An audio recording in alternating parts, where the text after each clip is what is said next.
We are going to be getting our pictures from Mars any second now. We're just going to check. But we want to talk a little bit about the journey into space, thinking about jobs in space. From the UK Space Agency, we've got Ingmar Kamalagharan. Ingmar, can you hear us? Are you there?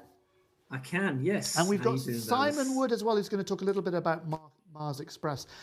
Let's talk to Ingmar first. Ingmar, just a little bit about who you are, a little bit about your background and what you do at the UK Space Agency.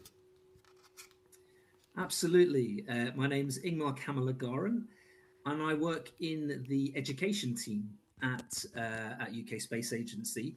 You can see, hopefully, behind me, there's me. This is probably as close as I'm going to get to Mars. This is the Mars Yard at Airbus in the UK, and one of the models of the Rosalind Franklin rover. But my background is actually in astronomy. I studied astronomy up to master's level, but I actually found that the information around what I could do next wasn't very good. I also kind of looked at the space sector and thought, goodness, am I clever enough? Am I good enough to do these kind of jobs, to kind of do exploration missions, build rovers, look into the universe, understand what I'm looking at? And I dropped out. I actually went away from space and went into a completely different industry for quite a long time. And then I've now come back. And my job really is to ensure that young people understand how many exciting things we do in space, how much space impacts our lives, how much you could be involved across lots and lots and lots of different careers. I think a lot of people think space is all about astronauts and rockets, maybe, and they don't realize that there is so much going on in the UK. There are so many people working here. And I'm really kind of keen to kind of make you think a little bit. Today, you're going to see a lot of engineers. You're going to see a lot of people who work in space, and you might look at them and think, "Oh, I don't see someone that looks like me." For a lot of reasons, it might be that they maybe don't look like they come from your background. They maybe look like they are really super clever. They they feel like these are people who they understand the most incredible maths concepts, and they can do all these sums. They can design things that go to the other side of our solar system. They can go to Mars, and these are really complicated things. They are complex, and they do need a lot of learning and a lot of kind of ability. But none of those people are any different from you guys out there watching. They're all people who studied, and they studied the things that they were really passionate about, they were really interested in. And that is all that you need in order to work in space. You just need to be interested. You just need to study the things that you're really passionate about. And that passion and that interest will help you overcome things. I'm not very good at maths. I studied astronomy. There's a lot of maths. There's a lot of maths there. And sometimes you just need a little bit longer to be able to understand a particular concept, or you need to find another way round so that you can do the kinds of work that you're really passionate about. So what I really want to kind of get across is it really doesn't matter who you are, what your background is, where you are in the country, what kind of abilities you have, be it physical, mental, whatever they are. If you're interested in this kind of thing, if you're passionate about it, you can absolutely have a job. And there are so many things to do. You could be studying rocks that come from Mars. You could be designing the kinds of spacecraft and landers and rovers that go there. You could be doing things like communicating, things like what you're doing today, helping to communicate, helping to bring these amazing concepts, these discoveries to people, to the public, to your parents and your friends, so that they can understand what's going on. So that's really what I wanted to kind of get across, and that's what my job is all about. We're talking about Mars today. Mars is an amazing topic, and you're going to have so many amazing people to talk to and listen to today. So don't be afraid to ask questions. I can see that there are loads of questions coming in. That is brilliant. Please ask lots of questions, especially in those sessions when we're talking about mathematics in space, technology in space. These are things that you're interested in. There's things that you're worried about. You're not sure what the next steps are for you. Those are the places where you can ask some really good questions and get some answers. And maybe one of you guys out there will be actually stepping foot on Mars one day, unlike me, who just got to play in the sand for an afternoon. And I think Simon is going to be able to actually show us some real stuff in a second. So that's what I wanted to get across today. Very happy to answer any questions. I'm not sure if there's time for that, but I can then hand over back to Dallas and Simon. I'll stick around. If you've got any questions, Dallas, I'll happily answer them. I think we've already got hundreds of questions, like far too many. We'd have to spend hours and hours asking questions. Thank you so much. Ingmar, that was music to my ears. I think you're absolutely right. Very often people think, if you want to work in space, it's all about you've got to be a scientist or you've got to be good at maths. I'm terrible at maths. Maths was not my forte, so I'd kind of written that off as a job career. But I actually think nowadays, because space is so important, it's so fundamental to everything, whatever it is that you are interested in doing in life, there is a place for you, I think, in the space industry, whatever it is. And I think quite often that message doesn't seem to be getting through enough, which is a shame. And we need to get it across more somehow. We're all doing our best to do that. Absolutely right. Yeah, great. Well, listen, from Ingmar, we're going to move over to Simon, because Simon Wood, who is the spacecraft operations engineer on ExoMars and Mars Express at ESA. Simon, are you there? Can you hear us? I can, yes. Great. Yes. Simon, you're a little bit quiet, but I can hear you. Okay, Simon Wood, you're in Darmstadt, I think, in Germany. Is that right? Yes, that's correct. Yes, I'm in the. I'm talking to you here from the European Space Operations Centre here in Darmstadt, actually from the Mars Express Mission Control. Great. And so this is where we actually fly the spacecraft. So first of all, I've got to say thank you very much for lending us your spacecraft. It's very kind. I don't know if that's I don't know if people can just call you up generally and say, can we borrow your spacecraft that's orbiting Mars? I'm not sure how easy that is. There's probably hoops you have to jump through. Well, our science team do it all the time. So. That's really kind. Just explain a little bit about what happens where you are. So you're in the control center. So is all the operations of Mars Express happen from where you're sitting? Is that right? Yes. So we're responsible. So here we're responsible for the spacecraft. So there's two sort of sections. There's the people who plan the science activities. That's based at the European Space and Astronomy Centre in Spain, and we are responsible for the spacecraft itself. So our job is to make sure that the spacecraft is doing what it's supposed to do, taking the measurements it should be taking, getting the data that it should be getting, and making sure it's working. Yeah. So if it starts to malfunction or we have problems, we have to fix it. And for people who are watching this who might not have heard of Mars Express, what is it and what's its function? Okay, well, I can show you a little model of it here. This is what it looks like. It's a relatively small spacecraft. It's about the size of a washing machine. That's the main body. It was launched in 2003, originally intended for a mission for 1 Martian year, which is basically 2 years with a potential extension. So we're 20 years now into our original 2-year mission.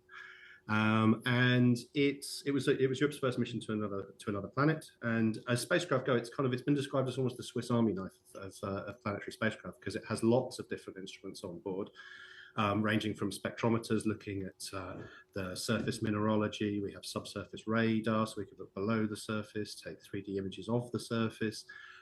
We can monitor the atmosphere and also the near Mars environment. And we also have a radio on board for allowing us to communicate with the rovers on the surface. And just in its 20-year history, if it was only there meant to be there for 2 years, and it's suddenly been there for 20 years, what for you has been the biggest kind of like jaw-dropping moment of, oh my goodness, look what we found? Because we seem to get Mars news, quite a lot of Mars news over the last sort of decade or so, you know, like water and methane spikes and this kind of thing. Well, I mean, I think from the engineering side, it's very much kind of it's usually from when there's been issues and we've the mission's been at risk and we've stepped in and we've solved the problem and we've managed to come up with a way of fixing it. So we had issues with the way the commanding is stored on board. There was a problem with the mass memory unit, and then a few years back, the spacecraft is so old now that its gyroscopes were starting to die, and so we had to do this huge effort over 12 months. It was a real race against time to get a big software update on board to be able to operate the spacecraft without them. The mission would have ended in 2019 if we hadn't done that, and we're now in a position where potentially we can fly for another at least until the end of the decade. And then, ironically, a few weeks after we'd got that on board and got it working, after as I say, a mammoth year of solid work, the radar team then unveiled the big story a couple of years ago where they thought they'd found liquid water under the southern polar ice cap. And so that sort of that sort of effort to keep the spacecraft going, you can really sort of you can see the reason why we do it. Now, I said earlier that you lent us your spacecraft. You very kindly, well, here at Goon Hill, you very kindly been taking some photographs of the surface of Mars with Mars Express. Has the camera worked? Have you got photos that we can have a look at? We have, yes. So as I say, just to say earlier on this morning, so Mars Express, everything's fixed to the spacecraft. Earlier on, the spacecraft, on the commands we'd sent to it last week, turned and started transmitting back. Images take about 18 minutes, 14 seconds to actually reach Earth. That's the current time it takes to reach Mars at the moment. And took about 2 hours to download the whole thing. And yes, we do have some. And we allowed to see them? Can we would you like me to share them? Yeah, okay, we can. Yeah. I don't know if I can see them on our. We should say these are real science images. These aren't images that we've taken especially for this event. These are what our science team are using, and so they will be using these to do their data. So hopefully, if I hit share, so you should now be hopefully seeing. Oh, look at that! So that's I guess the limb of Mars. That's amazing. So this was Mars today, or 18 minutes ago, or. It was yesterday afternoon. So these were taken yesterday afternoon. So just tell us what we're looking at. If you see here from the limb, I mean, you've got, so this is the limb of Mars, and so you can see these little sort of streaks in the corner. These are actually clouds in the Martian atmosphere. And this is actually what the VMC team who operate this camera are actually looking at. This is the Mars sort of climate and weather. And so if we move on to the next one, this is one that was taken a few hours later as Mars Express came out the other side from out of the eclipse. And again, this is over the northern pole, and this is sort of clouds around the northern pole. And actually, the science team I was talking to this morning, so it's actually a little more dusty than they were expecting for this time of year at the moment. So the dust storm season is starting to build, and these can actually turn into these huge global dust storms. Whether this one will or not, we'll have to wait and see. And so this is heavily processed by the science team, and then so once come out of our system, sort of in its more sort of raw state, a little bit easier to see on the color, a bit more familiar red that you would get. And again, so this is a similar shot here, and again, it's the northern pole, and you can see the clouds and the dust in the atmosphere. So it's not just a picture of Mars; you're looking at weather on a different planet. And can you use Mars Express to look closer at the surface as well? Can you get sort of close-up images of geological features? Mars Express is in a very yes, exactly. Mars Express is in what we call a highly elliptical orbit. So our closest approach to the planet is around about 350 kilometers. These were taken at about the furthest we get from the planet at about 10,000 kilometers. And so we have on board a high resolution camera in addition to VMC that can image the surface, but it's also able, the way it works is it's able to actually effectively create 3D images of the surface. And so we can get sort of surface topography out of it. And the spectrometers that we've got on board the spacecraft can use the light coming reflected off the surface of Mars to actually identify the actual minerals that actually make up the surface as well. So we can not just see what the surface looks like, we can see what it's made of. Amazing. Simon, thank you very much for doing that. Thank you very much for lending us your beautiful, getting on, sort of almost an antique spacecraft now, 20 years. Vintage, exactly. That's the word I was looking for. May it live for another 20 years. I'm sure it will. I'm sure it will. Yes. It's an amazing thing. Thank you very much indeed. Thank you for joining us.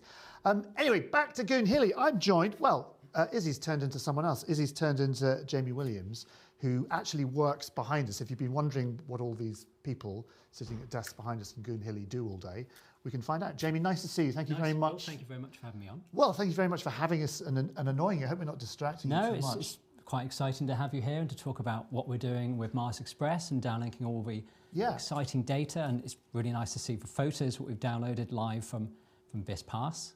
So what happened? Because people are watching this and they see this wonderful piece of glass and they see all these screens and clocks and people doing exciting things on computers. What's happening behind me? So this is our mission operations room. So day to day, we have two operators in working, one with the physically making the dish move, setting up the modem, making sure we're downlinking the right settings, calibrating for the right uplink frequencies, pointing the dish, the most important part, and then making sure we're monitoring the health of the signal coming down and the health of the signal going up. And is it that a spacecraft owner, if you like, operator, do they get in touch with you and say, listen, can you talk to our spacecraft? We want to know what's going on, or we want to upload some software or that kind of thing? So varying agencies like the European Space Agency, they get in touch with us several weeks or months in advance and say, we'd like a booking. And then they book a session with us, and then they tell us the settings we need to have in advance. But on a day-to-day basis, we also talk live to ESTRAC in Darmstadt, and they tell us the settings we need for that particular pass. We get 60 minutes to set up the antenna, get it slewing, get it on track, making sure we're starting with downlink. Can you always find it? I'd be like, when you've got an antenna, you're like trying to find a signal somewhere, like a Wi-Fi signal. Is it? The Mars ones are always a bit more exciting because when we get on track, we don't always have data live. Right. We might be waiting a round-trip light time to start to get the data back. Yeah. So there might be a bit of an anxious wait, or waiting half an hour for when we send that first signal out and get its return signal back and start seeing the data flow. Yeah.